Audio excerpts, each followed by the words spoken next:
Em nome do Pai, e do Filho, e do Espírito Santo. Amém.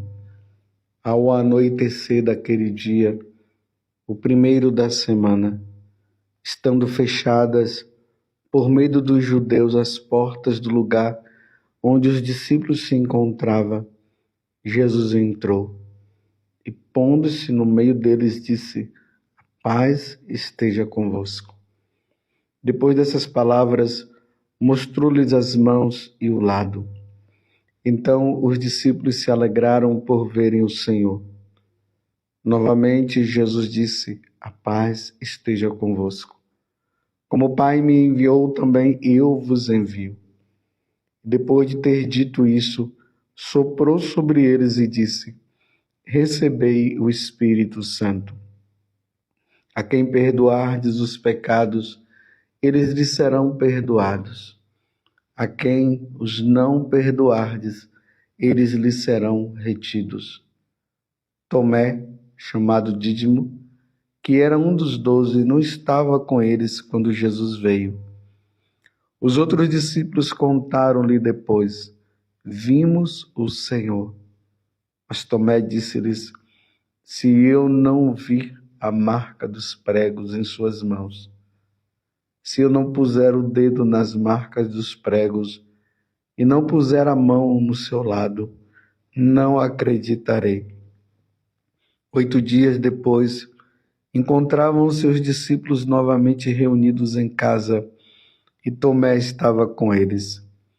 Estando fechadas as portas, Jesus entrou, pôs-se no meio deles e disse: a paz esteja convosco. Depois disse a Tomé: põe o teu dedo aqui e olha as minhas mãos. Estende a tua mão e coloca no meu lado. E não sejas incrédulo, mas fiel. Tomé respondeu: meu Senhor e meu Deus. Jesus lhe disse: acreditastes porque me viste? Bem-aventurados os que creram sem terem visto.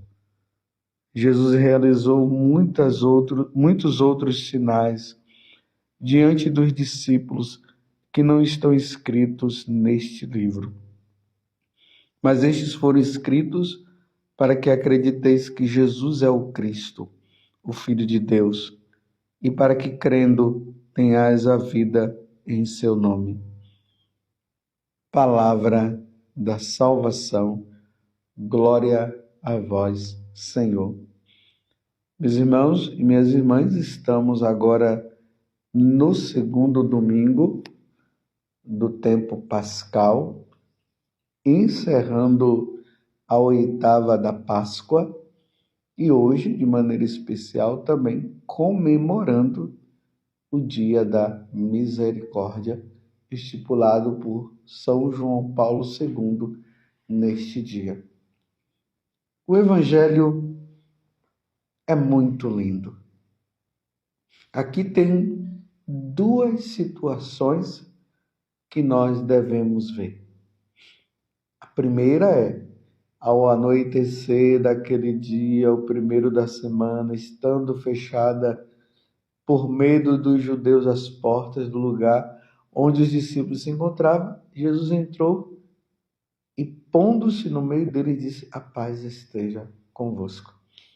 Notemos, meus irmãos, que os apóstolos estão com medo dos judeus. Aqui, no Evangelho de São João, quando fala os judeus, nós devemos sempre lembrar que são as autoridades religiosas que perseguiram e mataram Jesus. Agora, os discípulos estão dentro, ali no cenáculo, escondidos, com medo dos judeus, com medo de serem mortos também. Porque eles eram os seguidores de Jesus. Jesus aparece. Eles estão ali e o ressuscitado, aqueles que eles haviam visto, morto, que havia sido colocado no sepulcro, agora eles aparecem. É uma aparição de Jesus. As portas estavam fechadas. Está deixando bem claro aqui. Aí Jesus entrou e pondo-se por meio dele. Então, se as portas estavam fechadas, como é que Jesus entrou? É o corpo do ressuscitado. Uma parede não retém o corpo do ressuscitado. Jesus está na outra dimensão agora. Ele entra e, sabendo como eles estavam, disse: a paz esteja convosco. Nós não podemos perder a paz. De maneira nenhuma, meus irmãos, nós podemos perder a paz. Se nós estamos com Deus, se nós temos Jesus na nossa vida, nós não podemos permitir que as coisas nos tirem a paz. Então, a paz esteja convosco. Aí Jesus mostra agora as mãos e o lado dele, para que eles possam ter certeza de que ali eles não estão diante de um fantasma. E Jesus fala novamente: a paz esteja convosco. Agora, Jesus vai dar para eles o envio. Como o Pai me enviou, também eu vos envio. Envio vocês para dar continuidade à obra, a continuidade de tudo aquilo que eu fiz, porque agora Jesus vai voltar para o céu. Então, a paz esteja convosco. Como o Pai me enviou, também eu vos envio. E depois de ter dito, soprou sobre eles o Espírito Santo. Recebei o Espírito Santo. Eles recebem. Porque esse envio precisa acontecer pela força do Espírito. É o Espírito Santo que vai dar a convicção, é o Espírito Santo que vai dar força para que eles não tenham medo, como eles estavam com medo naquele momento. E aqui, meus irmãos, para quem tem dúvida a respeito do sacramento da confissão, aqui está agora Jesus instituindo o sacramento da confissão aos apóstolos. Assim como naquela noite da quinta-feira, ele instituiu o sacramento da Eucaristia e o sacramento do sacerdócio, concedendo aos apóstolos essa graça de consagrar o pão e o vinho.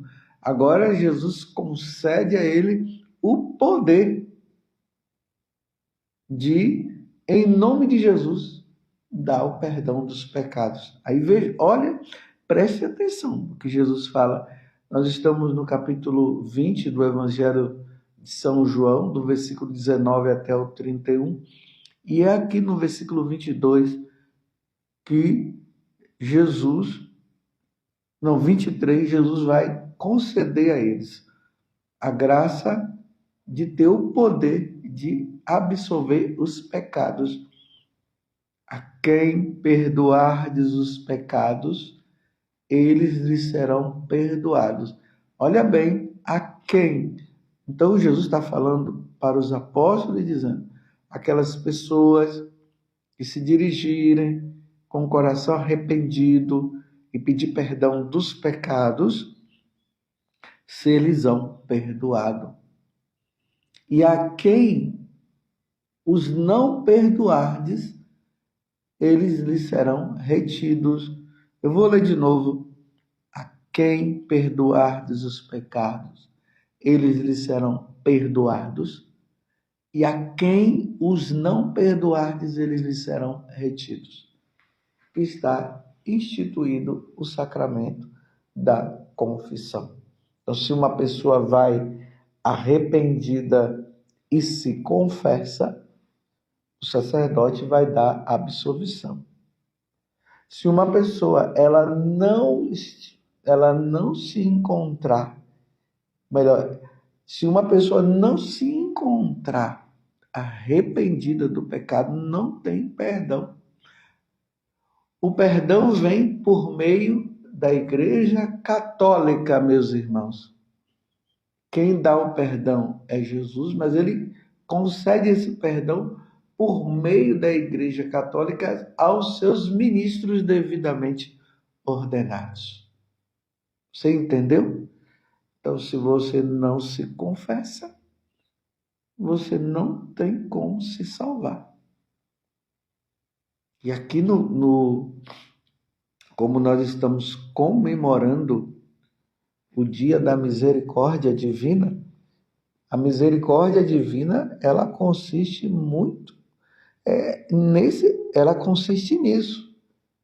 Quando Jesus aparece lá para Santa Faustina, ele fala sobre a última tábua de salvação para a humanidade.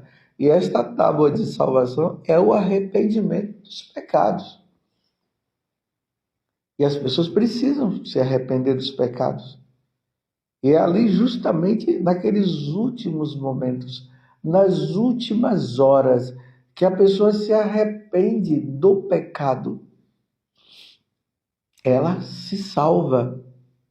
Mesmo que ela não tenha tido a oportunidade de se confessar, mas se ela se arrependeu no último momento, porque não tinha um sacerdote para que ela recebesse a absolvição do pecado. Como não tinha, mas ela está arrependida, ela se salva. E o texto da misericórdia é justamente nesse sentido que Jesus ensina a Santa Faustina para que nós pudéssemos rezar o texto da misericórdia por aquelas pessoas que levaram uma vida devassa, que levaram uma vida longe de Deus, mas que estão ali no último momento entre a vida e a morte, entre a morte e a vida. Através daquela oração ela possa se arrepender. Eis aqui o grande mistério da misericórdia de Deus. Uma pessoa leva a vida toda sem querer saber de Deus e no último momento ela se arrepende, ela se salva. Então, quando nós estamos rezando o texto da misericórdia, nós precisamos rezar o texto da misericórdia nesta concepção, pensando naquela pessoa que está na agonia, está agonizando, para que aquela pessoa que não está arrependida, que não crê em Deus, que não quer saber de Deus, nós vamos pedindo pela sua dolorosa paixão. Tenha misericórdia desta alma, Senhor. Tenha misericórdia pela sua paixão, pela sua morte. Tenha misericórdia, que ela se arrependa, que ela não morra, Senhor, nesta condição. Que surja um sacerdote neste último momento, que ela se arrependendo, apareça um sacerdote. Mas se acontecer de não aparecer o sacerdote, mas que ela morra arrependida. Aqui está o sentido de nós estarmos comemorando o dia da misericórdia divina. Não é somente para ficar contando, eu rezei o texto e ganhei um carro, eu rezei o texto e estava assim e Deus me deu. Não, meus irmãos, é para nós rezarmos por aquela alma que no último momento, ela ali, porque no último momento se fala que o demônio vem pedir a alma daquela pessoa. Então é preciso rezar para que o demônio não saia vencedor, para que Jesus sim seja o vencedor diante da situação que aquela alma está passando. E aí entra mais uma vez o sacramento da confissão. Que maravilha, meus irmãos. Que maravilha é o sacramento da confissão. Imagina, por meio de um sacerdote devidamente ordenado.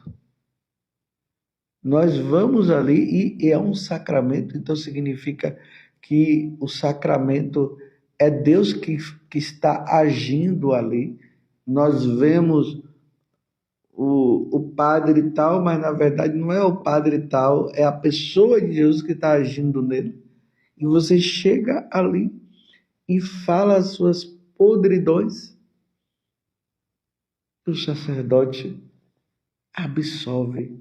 Deus Pai de misericórdia, que pela morte e ressurreição do seu Filho reconciliou o mundo consigo e enviou o Espírito Santo para a remissão dos pecados, te conceda pelo ministério da Igreja o perdão e a paz. E eu te absolvo dos teus pecados em nome do Pai, do Filho e do Espírito Santo. E o penitente diz amém. O sacerdote ali já dá também a penitência que ele precisa cumprir diante de um mal que ele fez. E a pessoa sai aliviada. Agora, imagina no último momento, a pessoa está prestes a morrer e chega um sacerdote. Existem fatos históricos, isso eu quero dizer históricos que são verdadeiros, não é contos de carochinha, de pessoas que estavam ali morrendo, era devoto de Nossa Senhora, a Mãe da Misericórdia, porque ela é a mãe de Nosso Senhor Jesus Cristo. E naquele momento aparece um sacerdote do nada. E o sacerdote ali entra, e que é um fato que um bispo estava indo para um determinado lugar e ele acabou se perdendo, entrou na mata e de repente ele encontrou uma casa e ele bateu na porta. Quando ele entrou, os habitantes daquela casa ficaram admirados diante daquele milagre, diante daquele fato extraordinário, e que aquela pessoa muito devota de Nossa Senhora da Misericórdia, e ali o bispo apareceu, que estava perdido, e atendeu a confissão daquela pessoa, e pela misericórdia de Deus, aquela pessoa morreu em paz, porque o ministro de Deus tinha chegado naquela hora. Agora imagina aquela pessoa que não quis saber de Deus e tudo mais, e no último momento ela recebe essa graça da misericórdia. Então rezemos o terço da misericórdia, sempre lembrando, sempre nesse sentido. Em qualquer lugar do mundo tem alguém que está morrendo, que é um ateu, que não quis saber de Deus, e agora ele está ali, chegando o momento dele se encontrar com Deus. E através daquela oração, a pessoa se arrepende. Então, depois que Jesus institui o sacramento aqui da penitência, da confissão, Tomé não estava lá na hora, então ele não quis acreditar, porque os discípulos disseram para ele que ele tinha visto o Senhor. Eles tinham visto o Senhor. Tomé disse: eu só vou acreditar se eu ver. E aí, 8 dias depois, Jesus aparece e manda Tomé tocar nas chagas dele, porque Tomé disse: eu só vou acreditar se eu tocar, uma vez que ele havia ressuscitado. Jesus aparece, Tomé toca, e aí Tomé professa a fé: meu Senhor e meu Deus. É assim que nós devemos nos colocar diante de Jesus: meu Senhor e meu Deus.